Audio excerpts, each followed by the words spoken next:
জবাব না আমি নিজ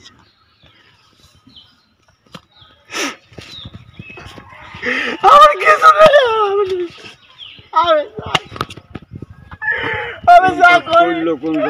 আমি যা করে পুকুরে চলি আমার ছেলে সন্তানের মতো মানুষ করে আমি তিলে দিলে করেছি আমি লোন চলেছি আমি নিশ্চয় কি কথা করলো আমি কারো মাথায় মানে আমি ঘরে মানুষ আমি নিশ্চয় জবাব না আমি আমার কিছু নেই আমি যা করি আমি যা করে পুকুরে চলি আমার ছেলে সন্তানের মতো মানুষ করে আমি তিলে দিলে করেছি আমি তুমি খাইনি মাছ থেকে আমি কি করে খাবো কি করে সহ্য করি কেউ মরে গেলে সহ্য করে তাই এত কষ্টে মাছ মানুষ করেছে কোথায় থেকে খাবার নিয়ে এনে মাছের দিই আমার ভাত না হলেও আমি না খাই দেখবো তুমি মাছের খাই না খাইলে মাথায় কাজ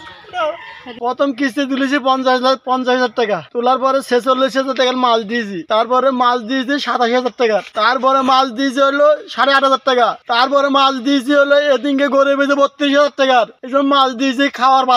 খাওয়ার বাদে এইটা কোনো মাছ ফেলেছি আমরা ইনভেস্ট করেছি আমি একটু ঘর বাসা করেছি একবারে মাছটা টুকটা ছেড়ে গিয়েছি যে একবারে বেঁচে কিনে ঘরটা করবো আর কি আমার আশা আকাঙ্ক্ষা সব মাঠে ধুলে মিশে গিয়েছে একদম আমি পথের বেকারি হয়ে গেলাম লোকে বলে মাছ গন্ধ আমার মাছ আমাদের গন্ধ লাগছে না কেন লাগছে না আমি বিচার চাই মানুষের কাছে অর্জনের কাছে আমার নেই বিচারটা যেন হয় মাছ চাষে আমার কাকা হয় মাছ চাষ করতো কে বা কাহারা তার 1 বিঘা পুকুরে 20 পোক করেছে তো তার অনেক ক্ষতি হয়েছে প্রায় 2 লাখ টাকার মাছ মারা গিয়েছে মাছ সে নিঃস্ব হয়ে গেছে একেবারে তার মন করেন যে মাছের উপরে সবকিছু শেষ করে দিয়েছে একেবারে কালকে মন করেন যে 5 বস্তার উপরে মাছ তোলা হয়েছে এখন মন করেন যে আজকেও প্রচুর মাছ আছে আজকেও মন করেন যে 10-12 বস্তা মাছ আছে মরা মাছ সব মরে গিয়েছে এগুলো নেওয়া যাবে না বেচাও যাবে না কোনো কাজে আসবে না এসব মাছ একবারে নষ্ট হয়ে গিয়েছে।